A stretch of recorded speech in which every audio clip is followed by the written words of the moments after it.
ამაზე მოგახსენოთ. ცით არის ერთი პატარა დაზუსტება მინდა გავაკეთო. თავისთავად ის ფაქტი, რაც მოხდა, არის საკმაოდ მტკივნეული, საკმაოდ პრობლემური და შედეგები იქნება სხვადასხვანაირი, მოკლე, საშუალო და გრძელვადიან პერსპექტივაში. თუმცა, თქვენი ტელემაყურებლები მინდა რომ დავამშვიდო, რომ სამწუხაროდ ცოტა რადიკალიზებული შეფასებებიც ვრცელდება ხოლმე, რომ დიპლომების აღიარებას პრობლემა, რა თქმა უნდა, არ ექნება, იმიტომ რომ საბჭოთა კავშირის დიპლომებიც აღიარდებოდა და აღიარდება. ასევე ეს ფაქტი არ არის კავშირში ზოგად განათლებასთან, რაღაცა საერთაშორისო აკრედიტაციის მქონე სკოლებთან, რაღაც დიპლომების ანულირებასთან, არა.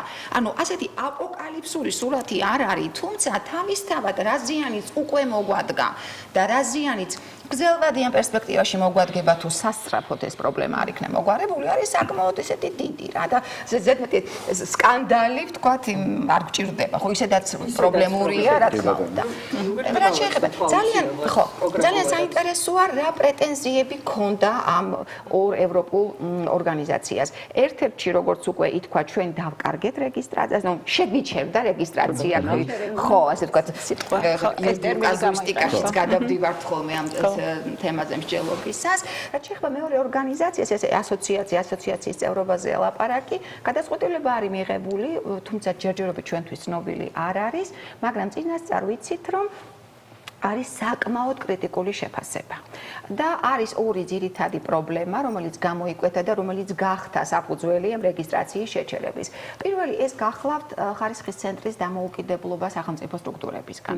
მოგეხსენებათ, ბოლო პერიოდში იყო შესაძლებელი დაშვებული, რომ განათლების მინისტრის მოადგილე პარალელურად ყოფილიყო ცენტრის დირექტორი. და ევროპული სტანდარტი ხარისხის უზრუნველყოფის მოითხოვს დამოუკიდებლობას და სხვათა შორის მოითხოვს დამოუკიდებლობას არა მხოლოდ სახელმწიფო სტრუქტურებისგან, არამედ მაგალითად ბიზნეს სტრუქტურებისგანაც, ხო, ზოგადად უნივერსიტეტებისგანაც, იქაც არის ინტერესთა კონფლიქტი, ეს პოზიტიური ინტერესთა კონფლიქტი, ხო? აქ მხოლოდ პოლიტიკურ კონტროლზე არ არის ლაპარაკი, აქ არის ზოგადად ობიექტური სამართლიანი გამჭვირვალე გადაწყვეტილებების მიღებაზე. ანუ პირველ შემთხვევაში ეს პირველი პრეტენზია გახლდათ ნამდვილად პოლიტიკური ზეწოლის შესაძლებლობა, თუ შეიძლება ასე ითქვას, როდესაც პოლიტიკური ძალაუფლების მქონე ფიგურა არის ცენტრის დირექტორი, თქვები ჩდება მის ცენტრის პოლიტიკისაგან დამოუკიდებლობაზე, ხო? და მეორე თემა გახლდათ გადაწყვეტილებების სათანადმდევრულობა. ანუ როდეს ქონდა ძალიან ისეთი ხშირად შემთხვევები წლების განმავლობაში, როდესაც აკრედიტაციის ან ავტორიზაციის ექსპერტთა საკმაოდ კრიტიკული დასკვნების და მიუხედავად საბჭო იღებდა დადებით გადაწყვეტილებებს, ხდებოდა ესე ვთქვათ, აკრედიტაციის ავტორიზაციის ექსპერტების დასკვნების ცვლილება, შეფასების ასე ვთქვათ, გაუმჯობესება, ან კიდე პირიქით. დასკვნა იყო დადებითი და ცენტრი პირიქით იღებდა საბჭოები იღებდნენ გადაწყვეტილებას უნივერსიტეტების საზიანოდ, თუმცა ფორმალური საფუძველი ამისი არ არსებობდა ექსპერტთა დასკვნებში. ნახეთ, როგორი სიტუაცია შეიქმნა, რომ ერთის მხრივ არიან ექსპერტები, მეორე მხრივ არიან საბჭოები და გვაქვს ძალიან ბევრი უკვე სისტემატური და ლამის სისტემური ხასიათი აქვს შემთხვევებს, როდესაც ექსპერტების დასკვნებს ცვლის საბჭო. ან აუმჯობესებს, ან ხო. და ბუნებრივია დასაბუთებების გარეშე. ეს άλλη თემა. ხო, თორე შეცვლის უცვლელობის უფლება აქვს. მაგალითი აი ბოლოს ერთ-ერთი არის. ეს არის ყველაზე გახმაურებული მაგალითი არის ილია უნის, თუმცა აქ არის სხვა პრეცედენტებიც, რომელთაც მე პირადად არ დავასახელე პროფესიული ეთიკიდან გამომდინარე, რადგან ეს უნივერსიტეტები თავად ვთქვათ ამ საკითხს არასაჯაროებთ. თუმცა ეს ვიწრო წრეში ვიცით კიდეც, ну ფაქტია, რომ ეს იყო ძალიან ბევრი შემთხვევა და ამ შემთხვევაში NKK-ს უჩნდება აბსოლუტურად გონივრული შეკითხვა. როდესაც მასობრივი ხასიათი აქვს დასკვნების ცვლილებას. სად არის პრობლემა?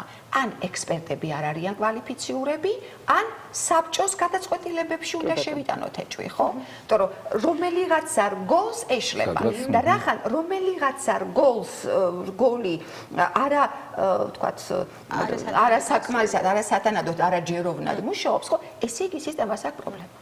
აი ეს არის საბჭოს ამტკიცებს პრემიერ-მინისტრი. ესეც უნდა ვიცოდეთ, რომ საბჭოს წევრებს არჩევს და ამტკიცებს პრემიერ-მინისტრი. ანუ ამ კითხვებს კიდევ უფრო მეტად შეიძლება აძლიერებდეს ეს პოლიტიკური მიკერძოებულობის ეჭვი.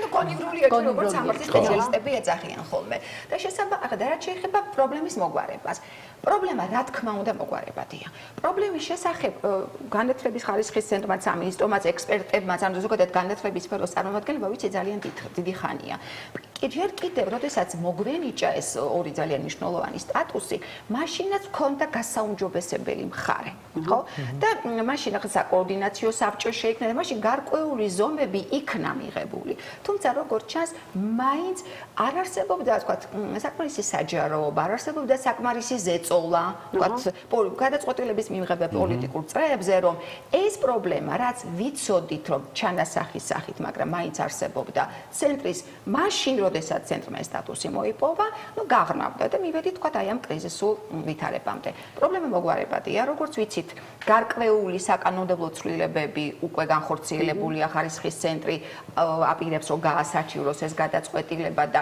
როგორც ასე ვთქვათ, სისტემის გულშემატკივრები და სისტემის ნაწილი ჩვენ აი გულწრფელად ძალიან გვინდა რომ ვთქვათ, ეს გასაჩივრებამ დადებითი შედეგი მოგვცეს, მაგრამ ნებისმიერ შემთხვევაში ეს პრობლემა მოსაგვარებელია და ასევე უნდა გადაიდგას გარკვეული ნაბიჯები, რომელიც უფრო რთული გადასარქმელი იქნება, უფრო კომპლექსური მიდგომა არის საჭირო, მეტი საჯაროობა, თქვა, მეტი დისკუსია ამ თემებზე, რომ ასე ვთქვათ, აი ეს მეორე პრობლემაც აღმოფხრილ იქნას გარკვეულ